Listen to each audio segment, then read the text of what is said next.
Are you living or just reacting to others? Have you noticed you stopped living and started just watching yourself through other people's eyes? Sometimes it's a very subtle feeling. You think before you speak. You adjust the emotion to look right. You weigh every choice to see if it'll be accepted.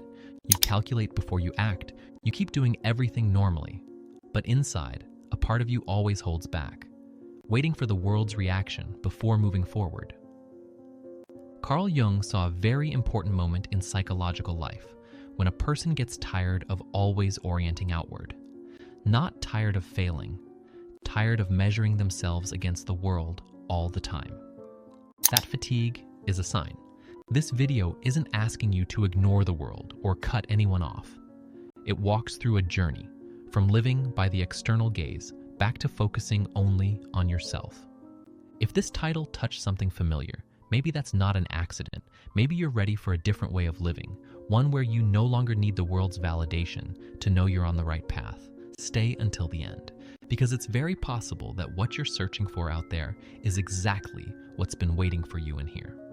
Living by others' eyes is how you lose yourself. There's a very common phase in human life, but few realize how dangerous it is. The moment your worth starts rising and falling with other people's eyes. A compliment lights up your whole day. Silence makes you restless. One dry look is enough to make you doubt the entire path. One dry look tips it all. On the surface, life goes on as normal. You work, you talk, you fill your roles. But inside, something is slowly slipping. Your center no longer lives inside you. Jung said that the moment you measure your worth by the external gaze, you lose the deepest anchor of psychological life. Not because others are wrong, but because you handed the authority to define yourself over to something outside your control. You handed your authority outward. Decades before Jung, American sociologist Charles Cooley described a similar mechanism, which he called the looking glass self. We see ourselves, in large part, through the image we imagine others hold of us. Cooley argued that a good chunk of identity is built from this constant imagining of other people's judgment, even when that judgment was never spoken or never even existed. He never saw the need for recognition as a moral flaw. He saw it as a natural sign of an unfinished stage.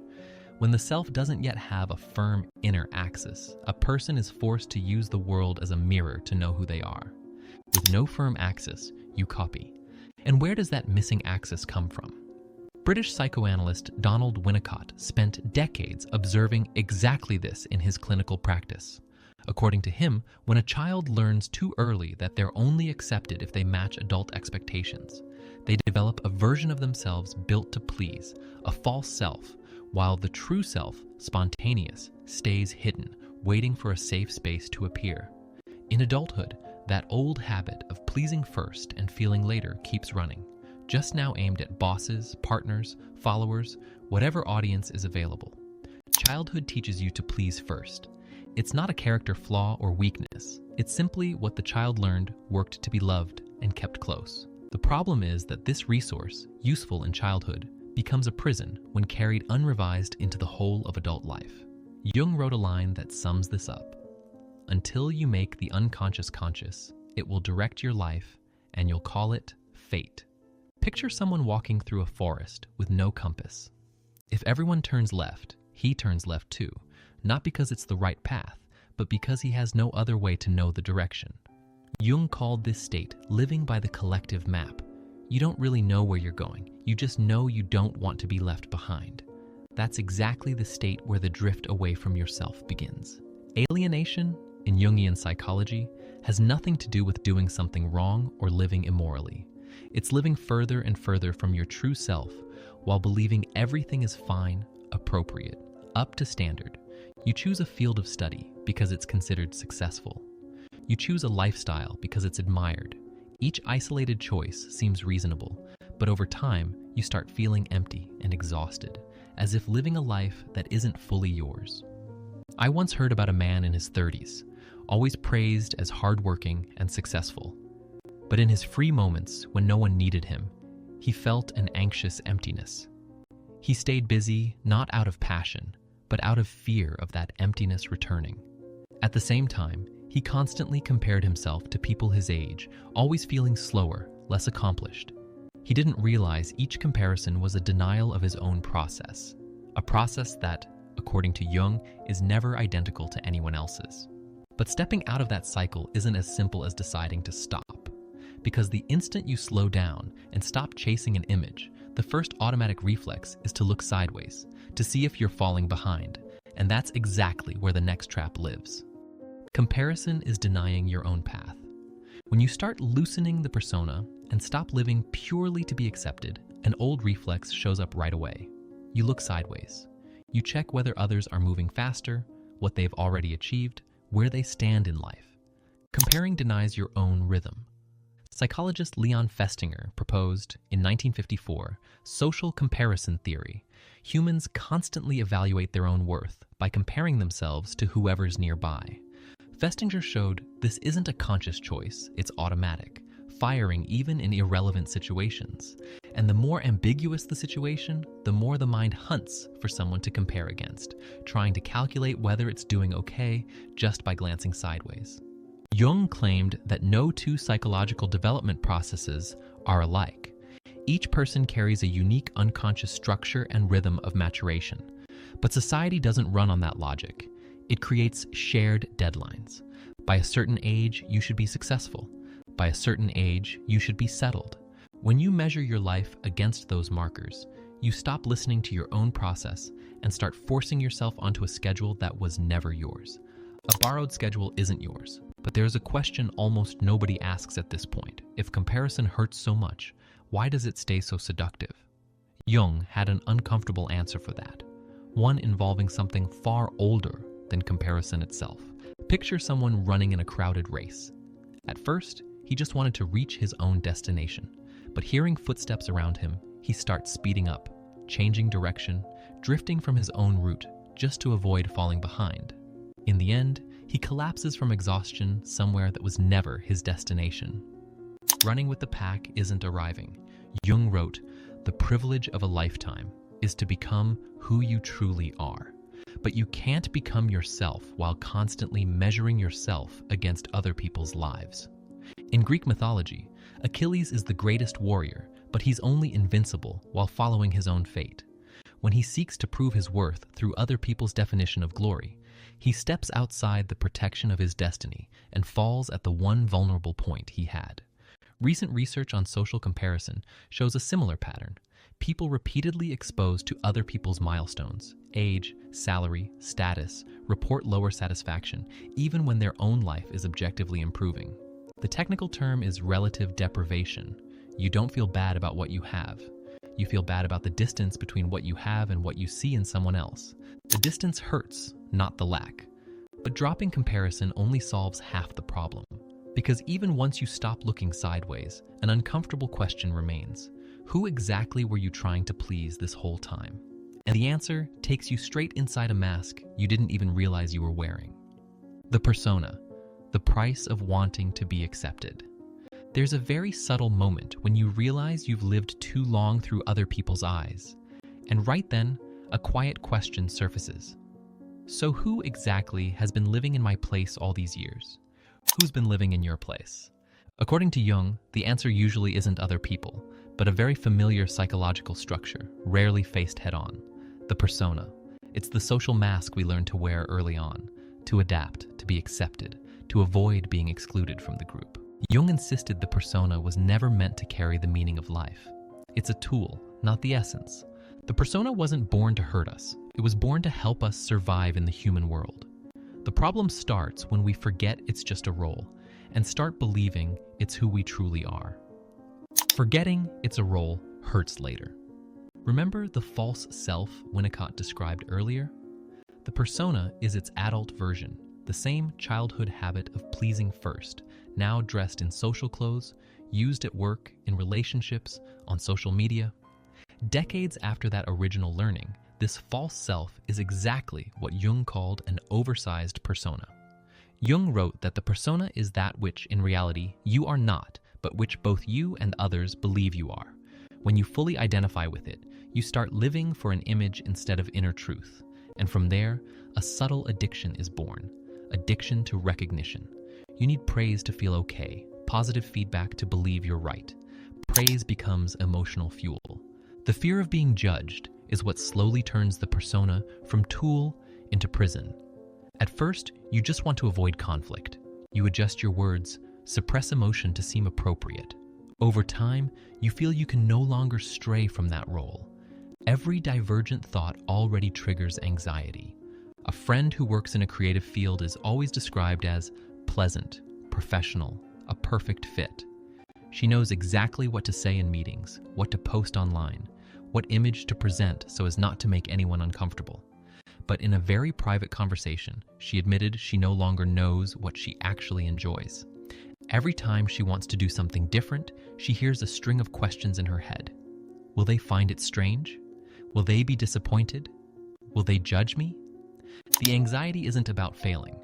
Focusing on yourself in this context doesn't mean rebellion or dropping every social role. It means starting to recognize what's persona and what's really you. It means daring to see that certain parts of how you live exist only to be accepted, not because they come from an inner truth. But a new trap shows up here. Because even after recognizing the mask, the fear of being judged keeps circling. And if you pay attention, you'll notice much of that judgment never came from outside. It came from somewhere much closer than you think. Withdrawing projection. Who's really judging you? There's a very specific moment after you've already moved past comparison and started questioning collective standards. You realize you're not chasing anyone anymore, but the fear of being judged still hasn't left. Fear outlives the race. According to Jung, this isn't a contradiction. It's a sign that you're standing at a deeper layer of the journey back to yourself, the layer where projection hasn't been withdrawn yet. He called projection the act of unknowingly attributing inner material to someone else. When a feeling is too hard to accept, the psyche assigns it to someone outside. The concept of projection as a defense mechanism actually comes from Sigmund Freud, Jung's mentor and later intellectual rival.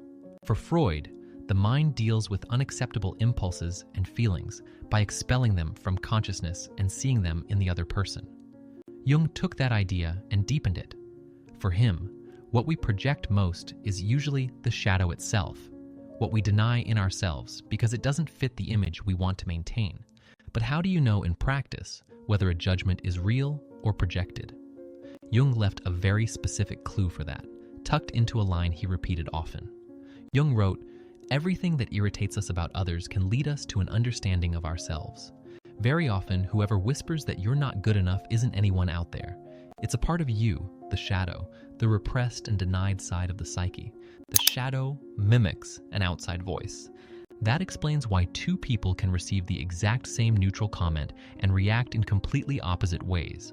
One forgets it in seconds, the other chews on it for days. The difference isn't in the comment. It's in what each one was already carrying before it arrived." Modern cognitive psychology confirms something similar. The brain interprets ambiguous information according to existing beliefs. If you carry the schema, "I'm easily judged," you become hypersensitive to neutral looks and tones, and the brain fills in those gaps on its own with negative interpretations. Jung was describing this phenomenon long before modern research confirmed it. The feared world mirrors the internal. When you begin to integrate the shadow, allowing yourself to see and dialogue with the parts once denied, a crucial shift happens. Outside voices lose their grip. Not because you become indifferent, but because you no longer need others to carry your unresolved inner conflicts. You can hear criticism without collapsing, face disagreement without feeling threatened, because you've taken responsibility for your own inner world. Hearing criticism without collapsing is maturity, but integrating the shadow asks for something modern life barely offers anymore. Empty space, no stimulation, no one around. And that's exactly the space most people avoid at any cost. Solitude as a condition for finding yourself. The moment you stop believing every eye around you is fixed on you, life slows down in a strange way. The noise that used to crowd your mind gradually recedes, and in that settling, you touch an old, long-avoided state. Solitude. Solitude isn't abandonment. Jung saw solitude very differently from the common fear of it. For him, it doesn't mean abandonment, lack, or social failure. It's sacred space, where the soul can finally speak without being drowned out. He wrote, "Loneliness doesn't come from having no one around, but from being unable to communicate what seems important to you. British psychiatrist Anthony Storr wrote an entire book on this subject called, fittingly, Solitude: A Return to the Self. Storr drew on decades of clinical observation to argue against the idea, so common in pop psychology, that only intense relationships heal. According to him, many of history's greatest creative and intellectual breakthroughs were born precisely from long periods of voluntary isolation, not constant social connection. But there's a huge difference between being alone and knowing how to be alone, and that difference is exactly what decides whether solitude becomes discovery or just another form of escape. When you're constantly reacting to other people's opinions, expectations, and emotions, the self has no room to coordinate life. You might function efficiently, appear well integrated, but inside there's a quiet space, never touched. And it's precisely fear of that space that makes so many people cling to constant busyness and interaction just to avoid it. A real example is the phase when Steve Jobs left Apple in the 1980s. From the outside, it looked like failure. On the inside, it was a deep withdrawal. He slowed down, traveled to India, practiced meditation, reflected on what actually mattered beyond fame. It was during that isolated period that several core ideas about design and simplicity took shape. The retreat produced the best ideas. Picture solitude as a lake early in the morning. When the wind blows, the surface keeps rippling, reflecting distorted images. Only when the wind settles does the surface go still and the image underneath begins to appear. Psychological life works the same way. Surrounded by other people's voices, you only see passing reflections. A calm surface reveals the image. What scares so many people about solitude isn't being alone by itself. It's what surfaces when there's no one left to distract you. In silence, avoided questions start to appear. True desires, unnamed sadness, inner conflicts once covered by social life start demanding attention. Jung considered this necessary, because only when you dare to stay with that content can you actually integrate it instead of continuing to project it outward. Silence brings what was avoided, and it's only after moving through that silence that the next question can appear clearly. If you're no longer living for others, or to prove anything, then what exactly are you living for now? From the extroverted ego to a disciplined inner life, this is the deep turning point, when a person stops being pulled by the world and, for the first time, starts building a disciplined inner life. Not the discipline of force or proving something, but a discipline born from a very deep inner need, what Jung called inner necessity. Real discipline is born from within. Jung clearly distinguished action guided by the extroverted ego from action rooted in the inner core. When the extroverted ego leads, you act to be seen, recognized, favorably compared. Life's rhythm gets dictated by external feedback. When action comes from inner necessity, you act because something inside demands to be realized, even if no one sees it, praises it, or understands it. Jung wrote, "The shoe that fits one person pinches another. There's no life formula that suits every case. True discipline only appears when you listen to your own rhythm, not a universal formula. No universal life formula exists. There's a very simple test to know if that discipline is real or just another performance in disguise. Does it stay standing when nobody's watching? Picture that discipline as a tree with roots growing deep underground. The roots aren't visible or impressive, but they determine whether the tree survives a storm. If you only tend the leaves to look pretty, the tree might seem fine right up until the first storm hits. This kind of discipline tends to be almost invisible from the outside. It doesn't generate a post, applause, or congratulations in a meeting. It's recognizable only to whoever practices it. In the silence between one choice and the next, repeated day after day with no audience at all. It works with no audience. Modern research on self-regulation shows something similar. Intrinsic motivation is far more sustainable than extrinsic motivation. When action is driven by reward, surveillance, or outside evaluation, the brain gets exhausted fast and demands ever bigger stimulation.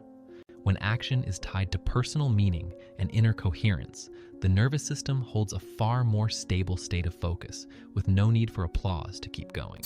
Personal meaning outlasts applause. This distinction has a name in psychology. Researchers Edward Deci and Richard Ryan formalized it as self-determination theory, separating intrinsic motivation, which comes from within, from extrinsic motivation, which depends on external reward. Decades of their studies show that people motivated mainly from within report higher well-being and greater persistence, even when the external result takes a while to show up. Exactly the kind of quiet discipline Jung described. Even with all that discipline built, there's still a residue hard to admit, a quiet wish that, at some point, someone will notice. And it's exactly that residue that decides whether your freedom is complete or only partial. Withdrawing energy, letting go of validation. What happens when you've already built a disciplined inner life, but still feel like you're waiting for the world to respond? You're no longer chaotic or comparing or reacting blindly. But there's still a subtle movement, the wish to be recognized, to receive confirmation that you're on the right path. A quiet request still remains. According to Jung, this isn't a failure of the inward journey.